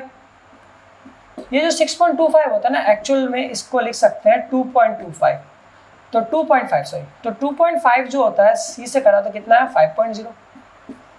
हमारे पास कितनी वैल्यू है, 5.0 हमारे पास यहाँ पर वैल्यू आ चुकी है। हमारे पास कितनी आई, यहाँ पर ये वैल्यू आई है 5.0। हमारे पास कितनी वैल्यू आ गई, 5.0 वैल्यू आई है। चलो ये जो 5.0 वैल्यू यहाँ पर आई है ना, इस सी में उठा के रख दीजिए, आप इस इक्वेशन में उठा के रख दीजिए। तो इस इक्वेशन में उठा के रखते हैं तो हमारे पास आंसर कितना है, 2 रूट वी -2.5 टी प्लस सी की वैल्यू कितनी है 5। ये माइनस का इधर आया तो प्लस का, ये इधर गया तो माइनस का। अच्छा यहाँ पर इसकी अभी वैल्यू निकाली, रूट वी को अगर मैं रखता हूँ, अगर मैं यहाँ रूट वी रखता हूँ, मैं अगर यहाँ क्या रखता हूँ, रूट वी रखता हूँ, सॉरी यहाँ मुझसे गलती हुई, यहाँ मुझसे गलती हो रही है, सॉरी। अब यहाँ पर वही बात, यहाँ पर वही बात, यहाँ पर वही बात, क्या बात, यहाँ पर वो बात, जब वस्तु विराम अवस्था में आ जाएगी, जब वस्तु विराम अवस्था में आ जाएगी तो उसकी वेलोसिटी कितनी हो जाएगी? अरे कितनी हो जाएगी? 0 हो जाएगी। उसकी वेलोसिटी कितनी हो जाएगी? 0 हो जाएगी। और मैं आपसे एक चीज़ और सॉरी बोलना चाहूँगा इसके लिए, ये जो हमने v कंसिडर किया, ये v इसलिए कंसिडर किया, एक्चुअल में ये v ब्रेक लगने से भी पहले की है, मतलब ब्रेक लगने पर इसकी कुछ और वेलोसिटी रही होगी, और ब्रेक लगा है, जब वो डैम्पिंग वेलोसिटी लगा है, डैम्पिंग एक्सेलरेशन लगा है, तब उसकी जो वेलोसिटी थी वो चेंज हो गई, चेंज होकर किसी दूसरे में कंसीडर हुई है, ठीक है। इसलिए वहाँ पर ध्यान रखिएगा। या तो इसमें ये हुआ है, क्योंकि इस क्वेश्चन में सिर्फ इतना ही कहा गया है कि आपके सामने ये बोला है एक वेलोसिटी दी 6.25 की चाल से गतिशील है, यानी स्पीड दी हुई है आपको ये, और हमें ये पता नहीं, लेकिन चूंकि हमें पता है जब कार में ब्रेक लगता है, तो हम उसको कौन सी मानते हैं? इनिशियली मानते हैं। लेकिन हमें यहाँ इसको v से कंसीडर करना पड़ा। क्यों करना पड़ा? हमें इसको v से इसलिए कंसीडर करना पड़ा क्योंकि क्वेश्चन में ही v दे रखा है, वेग। तो फिर यहाँ पर या तो इसका एक मीनिंग ये भी हो सकता है कि इस v को इसने u कंसीडर किया हो, इस v को इसने u के बराबर माना हो, तभी इसने कंसीडर किया। लेकिन मैं आपसे एक सिंपल लैंग्वेज में बात बोलूँ, क्योंकि ये क्वेश्चन आपको बहुत बुरा कंफ्यूज करने वाला है, इसलिए मैं आपको एक सिंपल सा सिनेरियो समझा देता हूँ। यहाँ पर आपको मजा आएगा। आप बस इतना ध्यान रखिए कि जब ब्रेक नहीं लगा था तब इसकी वेलोसिटी कितनी थी? 6.25। ब्रेक लगने पर इसकी वेलोसिटी कितनी थी? अब ब्रेक लग के जैसे ही वो 0 पर आएगा, इसकी वेलोसिटी कितनी हो जाएगी? 0। इसकी वेलोसिटी कितनी हो जाएगी? 0। एक बात मुझे बताइए, जब हमारे पास t बराबर 0 था, यानी जो हमारी जो वस्तु थी वो रेस्ट पे थी। कहाँ पर थी? रेस्ट पे थी।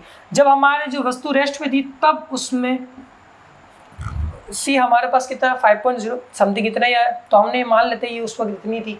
जब ये रेस्ट पे थी, रेस्ट पे हमारे पास वैल्यू ये फाइंड आउट हुई थी, ठीक है। यहाँ तो ये हो जाता, लेकिन मैं कहता हूँ आप ये भी मत मानिए, आप सिर्फ सिंपल सा हमारा वो वाला लॉजिक याद रखिए, ब्रेक वाला लॉजिक हमारा क्या कहता है कि ब्रेक लगने से पहले हमारी जो भी वेलोसिटी हुई इनिशियल होगी, ब्रेक लगने के बाद में हमेशा फाइनल होती है। फाइनल किस पे होती है? 0 पे होती है। बस आपको इतना ध्यान रखना है, बस आपको इतना ही ध्यान रखना है। 2 कॉन्सेप्ट ध्यान रखिए, आपका सारा आंसर आ जाएगा। बस ये 2 ही कॉन्सेप्ट आप ध्यान रखिए। ये तो ऑब्वियसली ये होता है, आपको सिंपल सा करना है, पहले आप इसका डेरिवेशन कर लेंगे, डेरिवेशन करने के बाद नहीं इंटीग्रेशन कर लेंगे, इंटीग्रेशन करने के बाद में आप t बराबर 0 पे फाइंड आउट करेंगे। t बराबर 0 पे आप फाइंड करेंगे तो आपको ये निकल जाएगा, आपके पास ये वैल्यू निकल जाएगी। जैसे ही आपके पास ये वैल्यू निकल गई, आप v बराबर क्या रखेंगे? अच्छा देखो, t बराबर 0 पे v हमारे पास कंसिडर हमने किया था 6.25। ओके, बस इतना याद रखिएगा कि जब t बराबर 0 था, टाइम 0 था, तब हमने 6.25 किया। क्यों? मैंने वहाँ पर, आप कहोगे भाई t बराबर 0 पे तो वेलोसिटी भी 0 होनी चाहिए,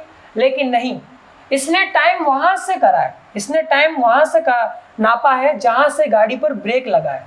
इसने टाइम को वहाँ से नापना स्टार्ट किया, मतलब वहाँ से इसने 0 से नापना स्टार्ट किया है। बात ये हो रही है, मतलब इसने का नापा है कि जब वस्तु 6.25 पे थी तब इसने वहाँ पे टाइम को t बराबर 0 कंसिडर किया है। क्वेश्चन में इस चीज़ को समझिए, वहाँ पर t बराबर 0 कंसिडर किया है, इसलिए अभी t बराबर 0 पर तो 6.25 हमने लिया, और जब वो रुक गया यानी किसी टाइम पे, मान लो t टाइम पे, तो उसकी वेलोसिटी कितनी होगी? 0 होगी। जाहिर सी बात है, जब वस्तु रेस्ट पे आ जाएगी तो उसकी वेलोसिटी कितनी हो जाएगी? 0 हो जाएगी। यानी कि 6.25 से 0 में आने के लिए उसको 0 से कितना टाइम लगा, उसी टाइम को तो हमें फाइंड करना है। v बराबर हमने कितना ले लेंगे? 0 ले लेंगे, तो 0 ले लिया तो हमारे पास कितना आ गया? क्योंकि जब वस्तु रेस्ट पर पहुंच जाएगी तो v कितना हो जाएगा? 0 हो जाएगा। Then 2.5 t equals to 5, then t equals to 5 by 2.5। 2.5 को 5 से डिवाइड करोगे तो आपका आंसर आएगा 2 सेकेंड। ये हमारा आंसर नंबर 4 था, 2 सेकेंड, ठीक है। ये चीज़ आप समझ लीजिएगा। अच्छा देखिए, अगर आपको अभी भी इस क्वेश्चन में बहुत टफेस्ट क्वेश्चन था जो मैंने अभी तक सॉल्व किया, मुझे काफ़ी ज़्यादा इसके अंदर मुझे टाइम लगा था इसको सॉल्व करने में, फर्स्ट टाइम जब मैंने इसको देखा। लेकिन अगर आपको इससे बेटर आंसर पता है तो यार, जैसा कि मैंने आप लोगों को पिछली वीडियोज़ में भी कहा हुआ है, मुझसे गलती हो सकती है, मैं इंसान हूँ, मैं कोई जिन तो हूँ नहीं या कंप्यूटर तो हूँ नहीं जिससे गलती नहीं हो सकती। तो आप मुझे कमेंट के अंदर ज़रूर बता सकते हैं कि सर आप इसको ये भी तो कंसीडर कर सकते थे। मैं आपको नेक्स्ट वीडियो में आपको मेंशन करके बाकायदा कहूँगा कि इस लड़के ने मेरी गलती को सही किया है, क्योंकि हो सकता है मुझसे भी गलती होती है। I will accept my mistake. Okay, अब यहाँ पर एक क्वेश्चन है, ये मोस्ट इंपॉर्टेंट क्वेश्चन है, इसको टिक लगा लीजिएगा। इसमें दिया हुआ u square plus v square upon 2, second है 1/2 u square plus v square, and third option दिया हुआ root u v, fourth option दिया हुआ u plus v by two. एक 2 मिनट रुकिएगा प्लीज। ओके, एक्चुअल में क्या है कि फ़ोन कभी कभी बंद हो जाता है बीच बीच में। सो हमसे कहा गया एक मालगाड़ी एक सीधे रेलवे पथ पर एक समान त्वरित होते हुए पथ के एक तरफ लगे बिजली के खंभे को उपगमन करती है। इसका इंजन खंभे को वेग u से पार करता है और गार्ड का कमरा खंभे को v वेग से पार करता है। मालगाड़ी के मध्य वेगन खंभे को किस वेग से पार करेगी? देखिए, ये एक मालगाड़ी है, ये इसका इंजन है, ये एक गार्ड का रूम है यानी कि जी वाला, यहाँ बीच में एक बोगी है, इसको वेगन मान लेते हैं, इसको बीच वाली मान लेते हैं, मिडल मान लेते हैं, मिडल। ये इंजन है, ये मिडल बोगी है और ये गार्ड का है, ठीक है, गार्ड इसमें बैठा है। यहाँ पर एक खंबा है। जब ट्रेन ऐसे चलती है तो सबसे पहले इंजन इसको क्रॉस करता है, फिर गार्ड का डब्बा इसको क्रॉस करता है। इंजन जब इसको क्रॉस करेगा तो उसकी वेलोसिटी होगी u, गार्ड का डब्बा जब इसको क्रॉस करेगा तो उसकी वेलोसिटी होगी v। और हमसे पूछा है कि जो मिडिल का डब्बा है वो इस खंबे को कितनी वेलोसिटी से क्रॉस करेगा, बस इतना पूछा। अरे आसान है। एक बात बताइए, इसकी टोटल डिस्टेंस जो s होगी वो ट्रेन की डिस्टेंस ही होगी ना, ट्रेन जितनी लंबी होगी हम उसकी डिस्टेंस को उतना ही कंसिडर करेंगे। एक चीज़ हमेशा ध्यान रखिएगा, जब भी आपके पास कभी ट्रेन वाला कोई क्वेश्चन आ जाए उसके अंदर आपको ट्रेन की पूरी लेंथ को डिस्टेंस ही मानना है, इस चीज़ का आपको ध्यान रखिएगा। यानी दूरी आपको क्या लेनी है, ट्रेन की जितनी लंबाई होगी उतनी ही दूरी लेनी है। तो यहाँ पर देखिए इंजन और गार्ड का तो हमें u दिया और v दिया और हमारे पास ट्रेन की जो पूरी लंबाई है वो क्या आ गई, s आ गई। तो हम इक्वेशन नंबर 3 करेंगे, v equals to u square plus 2s। यहाँ से मैं s निकाल सकता हूँ, लेकिन s किस हिसाब से आएगा, v square minus u square upon 2 है। अब आप कहेंगे कि आपने तो ट्रेन को पूरा माना, बिल्कुल ट्रेन ही को तो s माना है और उस s को किसके बराबर है, इसके बराबर। अब उसने कहा है कि मिडिल वाली जो बोगी है वो खंबे को कितनी दूरी से पार करेगी, यानी मिडिल वाली कितने से पार करेगी, s/2 से। यहाँ तक क्या हो जाएगी, आधी। भाई पूरी s हो गई तो ये आधी क्या होगी, s/2। तो इसका मतलब वापस लगाएंगे। अब मैं मिडिल वाली वैन का बता रहा हूँ, मिडिल वाली वैन का बता रहा हूँ। तो मिडिल वाली वैन का जो वेलोसिटी होगा वो कितना होगा, हम vm ले लेते हैं, vm स्क्वायर। u हमारे पास कितना आ गया, u हमारे पास तो u ही रहेगा, जो इंजन का होगा वही इसी का होगा ना, बात खत्म। प्लस 2a, s की जगह मैं वैल्यू रख देता हूँ इसका। मैं इक्वेशन यहाँ पर ये लगा रहा हूँ, यही वाली इक्वेशन को मैं वापस कंसीडर कर रहा हूँ। s की जगह मैं इस वैल्यू को रख देता हूँ v square minus u square upon 2a, 2a से 2a कैंसल। अच्छा, अब आप हमने यहाँ पर s कितना लिया था, s/2, इसलिए यहाँ इसको भी मल्टीप्लाई किससे करेंगे, 1/2 से करेंगे। क्यों, क्योंकि यहाँ हम s को 1/2 ले रहे हैं, इस चीज़ का आपको ध्यान रखना है। s को हम s/2 ले रहे हैं, हम यहाँ s को क्या ले रहे हैं, s/2 ले रहे हैं, ध्यान रखिएगा। तो यहाँ पर ये 2a से 2a गया, तो यहाँ मेरे पास वैल्यू कितनी बच गई, मैं यहाँ लिख लेता हूँ v square m equals to u square plus v square minus u square upon 2। LCM ले लेते हैं, तो 2u square plus v square minus u square upon 2। Then हमारे पास कितना आएगा, u square plus v square upon 2। u square और v square upon 2 उसमें रूट ले लेते हैं, तो रूट ले लेंगे तो मेरे पास कितना आएगा, u square plus v square upon root u square plus v square upon 2 आएगा, यानी हमारा ऑप्शन नंबर ए सक्सेसफुल। ये क्वेश्चन भी काफ़ी अच्छा है, काफ़ी इंटरेस्टिंग है, ज़्यादा इसमें हार्ड नहीं है, ये भी अपना छोटे मोटे कॉन्सेप्ट से हो गया। बस आपको एक चीज़ ध्यान रखनी है, आपको पहले u और v कंसिडर करना, और जब आप मिडिल वैगन पे आएंगे तब आप डिस्टेंस को s/2 ले लेंगे। हाँ, वीडियो और लंबी हो गई है, मैं सिर्फ एक क्वेश्चन और करवाने वाला हूँ इसका, ठीक है, और वो क्वेश्चन बहुत अच्छा है। बेसिकली हमने आज शायद अराउंड कितने क्वेश्चन डिस्कस कर लिए, काफ़ी सारे डिस्कस कर लिए यार अपने। मुझे लगता है मैंने 12 या 13 क्वेश्चन तो आपके सामने डिस्कस कर ही लिए होंगे। अब एक लास्ट क्वेश्चन हमारे पास बचा है, हमसे पूछा है ऊंचाई h की एक मीनार है और चाल u से एक कण को ऊर्ध्वाधर ऊपर की ओर फेंका जाता है। कण को पृथ्वी पर गिरने में लगा समय उच्चतम बिंदु तक पहुंचने में लगा समय का n गुना है। h, u और n के बीच में संबंध बताइए। ऑप्शंस हमारे पास दे रखी है 2gh। ये क्वेश्चन मोस्ट इंपॉर्टेंट है, इसको टिक लगा लीजिएगा।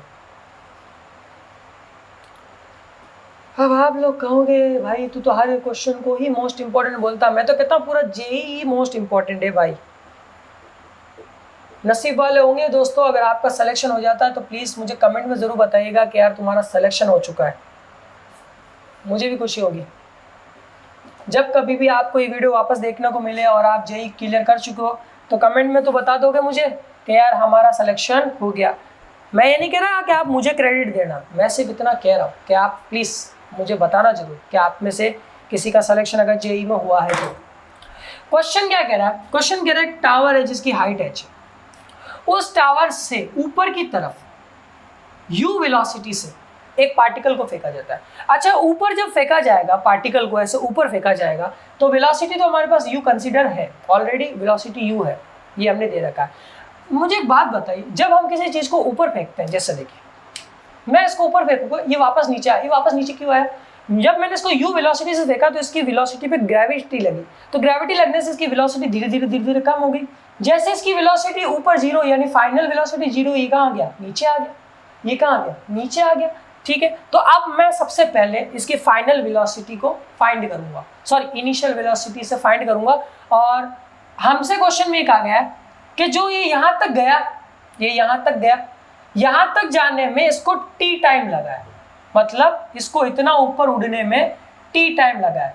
फिर जब ये वापस यहाँ से नीचे गिरा तो इसको जितना टाइम यहाँ तक पहुँचने में लगा है उसका n मल्टीप्लाई लगा, यानी कि यहाँ से यहाँ तक जो t1 टाइम इसको लगा है वो इसका मल्टीप्लाई बाय n होगा। मतलब यहाँ तक पहुँचने में जितना टाइम लगा है और फिर यहाँ तक पहुँच गया वो, फिर यहाँ से वो जैसे हमने ऊपर फेंका, ऊपर फेंकने पे उसका पॉइंट कितना लगा? t लगा, t टाइम लगा।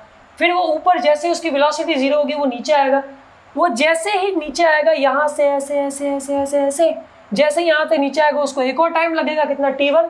वो जो t1 है वो हमारे जो पहले टाइम लगा उसका n गुना है, n मल्टीप्लाई है। हमसे ये बोला है और तो हमें ये फाइंड करना है और हमसे यहाँ पर पूछा है 4 रिलेशंस दिए हैं, इन चारों में से कौन होगा। तो चलो सबसे पहले मैं आपके सामने ये डिस्कस करता हूँ, ये वाला मैं आपके सामने लगाता हूँ equation number first, v equals to u plus gt। 80 लगते हैं लेकिन क्योंकि ग्रेविटी के अंदर काम कर रहे हैं इसलिए gt ले रहे हैं। अच्छा, एक चीज हमेशा ध्यान रखिएगा, जब भी हम किसी चीज को ऊपर फेंकते हैं ना तो उसके u को हमेशा पॉजिटिव ही कंसीडर, इनिशियल वेलोसिटी को पॉजिटिव ही कंसीडर किया जाता है जब भी आप u को ऊपर फेंकोगे। वेलोसिटी तो ऑब्वियसली बात है जीरो हो जाएगी t टाइम पे वेलोसिटी कितनी हो जाएगी? जीरो हो जाएगी। क्यों? क्योंकि जैसे ऊपर जाएगा उसकी वेलोसिटी कितनी होने लग जाएगी? जीरो होने लग जाएगी, कम होने लग जाएगी, कम होते होते कहाँ तक पहुंच जाएगी? जीरो तक पहुंच जाएगी। तो v कितना होगा? जीरो। u g तो हमारा कितना लगेगा? नेगेटिव लगेगा, क्योंकि जैसे चीज ऊपर जाती है उस पर g का लगता है उल्टा लगता है, यानी g कितना लगेगा? नेगेटिव। और t तो हमारा टाइम लग ही रहा है तो इसलिए इसको इधर भेजा तो हमारे पास gt इक्वल्स टू कितना है? u। तो हमारे पास t की एक वैल्यू फाइंड आ गई u by g। t time पे हमारा जो काम होगा वो u बाय g होगा। चलो यहाँ तक हमारा जो टाइम लगा वो कितना हो गया? u बाय g हो गया। अब यहाँ से यहाँ तक जो टाइम लग रहा है वो कितना लग रहा है? t1 लग रहा है। कितना लग रहा है? t1 लग रहा है। तो यहाँ से यहाँ तक तो भाई ये पूरी हाइट कवर हो रही है, ये पूरी हाइट क्या हो रही है? कवर हो रही है। तो हम सेकेंड इक्वेशन लगाएंगे s equals to ut plus half at square. अब क्योंकि जब ये नीचे गिरेगा तो g क्या होगा? पॉजिटिव होगा। s की जगह h ले लेते हैं, u t का वैल्यू अभी हमने फाइंड किया कितना? अच्छा, यहाँ पे t1 है, कितना है? t1 है। यहाँ पर हम कितना ले रहे हैं? t1 ले रहे हैं। t1 हमने अभी देखा है किसका होगा? nt होगा, यानी कि nt प्लस 1/2 g। यहाँ nt का स्क्वायर करेंगे तो n स्क्वायर और t स्क्वायर, n स्क्वायर और t square, h equals to, अब t की जगह t का वैल्यू रख देते हैं u into n into t की जगह t का value u by g, 1/2 g into n square, t की जगह t का वैल्यू कितना हो जाएगा? u स्क्वायर और g स्क्वायर। t की जगह रखूंगा तो u स्क्वायर और g स्क्वायर हो जाएगा, बात खत्म। एक g से ये g कटा तो नीचे कितना बचा? एक g। तो h इक्वल्स टू ये u कितना हो गया? u स्क्वायर, ये इंटू n और नीचे कितना आ गया? g प्लस ये 1/2, वहाँ कितना बचा? n स्क्वायर और ये कैसे बचा? u स्क्वायर, बचा कितना? g। इस पूरे में अगर मैं एलसीएम लूँ तो g और 2 आ रहा है, इस 2gh को मैं इधर भेजूंगा तो ये 2g को इधर भेज दिया h के साथ में, तो यहाँ कितना हो गया? 2u square n। और जैसा कि हमने आपसे एक बात कही थी और मैं अभी आपसे कहना भूल गया, अभी मैं आपसे एक बात कर रहा हूँ और मैं ऐसा वापस कहना भूल गया। क्या कहना मैं भूल गया आप लोगों से? मैं आपसे ये कहना भूल गया कि आपको ये u अब क्या लेना है? नेगेटिव लेना है। ये u अब आपको क्या लेना है, नेगेटिव लेना है। अब आप कहोगे तू पागल हो गया, अभी तो तूने कहा u पॉजिटिव रहेगा, अब u नेगेटिव कैसे हो गया? अरे भाई मैंने कहा था यहाँ तक जब मैं ऊपर फेंकूंगा तब u पॉजिटिव होगा, यहाँ पे आने के बाद तो वो भाई साहब नीचे जाएगा ना, वापस उसकी एक वेलोसिटी होगी। यहाँ पर हुआ तो v बराबर कितना आ गया था, 0 आ गया था, तब ये नीचे गिरने लगा। जब ये नीचे गिरने लगेगा तब इसकी वेलोसिटी वापस कितनी हो जाएगी, u हो जाएगी, लेकिन कितनी, नेगेटिव u। और फिर यहाँ पहुंचेगा तब इसकी वेलोसिटी वापस कितनी हो जाएगी, 0 हो जाएगी। इस चीज को आपको ध्यान रखना। तो u कितना लेंगे, नेगेटिव लेंगे, u नेगेटिव लेंगे, u नेगेटिव लेंगे, यहाँ कितना हो गया, nu²। चलो अब मैं यहाँ से थोड़ा मिटा देता हूँ, यहाँ 2gh रखेंगे दोस्तों। यहाँ से देखिए u² को मैं जब कॉमन लेता हूँ और ये प्लस वाली डिजिट आगे लेता हूँ तो बचता है n² - 2n। और इस पूरे में से मैं क्या कॉमन ले सकता हूँ, n कॉमन ले सकता हूँ। तो n कॉमन ले सकता हूँ तो बचा कितना, n/2। मुझे बताइए ये रिलेशन कौन सा है, फर्स्ट वाला हो गया, इसका मतलब हमारा ये रिलेशन भी क्या हो गया, प्रूफ हो गया। तो स्टूडेंट्स ये थे मेरे इतने सारे क्वेश्चन जो मैंने आपके सामने डिस्कस किए। यार बहुत ज़्यादा मेहनत लगी है इनके कॉन्सेप्ट्स को बनाने में, समझने में और आपको समझाने में और ट्रिक्स को ढूंढने में। तो यार मेरी इसी मेहनत को मद्देनजर रखते हुए आज की वीडियो आपके लिए थी। सब्सक्राइब करें, शेयर करें। नेक्स्ट वीडियो होगी ग्राफ्स के ऊपर। जितने क्वेश्चन मैंने कराए, अगर उसमें से कहीं पर भी कोई भी डाउट आ गया है दिल के अंदर कि यहाँ पर मुझे समझ में नहीं आया इस क्वेश्चन में, भाई तूने किया क्या है, तो मुझे बताइए। अगले वीडियो में, अगली वीडियो आने से पहले, जैसे अगली वीडियो में डिस्कस करूंगा, उस वीडियो में मैं आपका बाकायदा मेंशन करके आपको बताऊंगा कि मैंने यहाँ पर ये डिस्कस किया है। सो प्लीज़ अगर मुझसे कोई गलती भी होगी तो यार मैं अपनी अभी से आपके सामने सॉरी बोलता हूँ उसके लिए। मैं इंसान हूँ, हो सकता है मुझसे कोई कॉन्सेप्ट में गलती होगी, लेकिन अगर नहीं हुई है और आपको वीडियो अच्छी लगी है तो सब्सक्राइब और लाइक तो बनता ही है। और अगर आपको कोई डाउट है, कोई मिस्टेक होगी मुझसे, तो आप कमेंट के अंदर मुझे जरूर बता सकते हैं। मिलता है मैं नेक्स्ट वीडियो में। सब्सक्राइब करें, लाइक करें, शेयर करना ना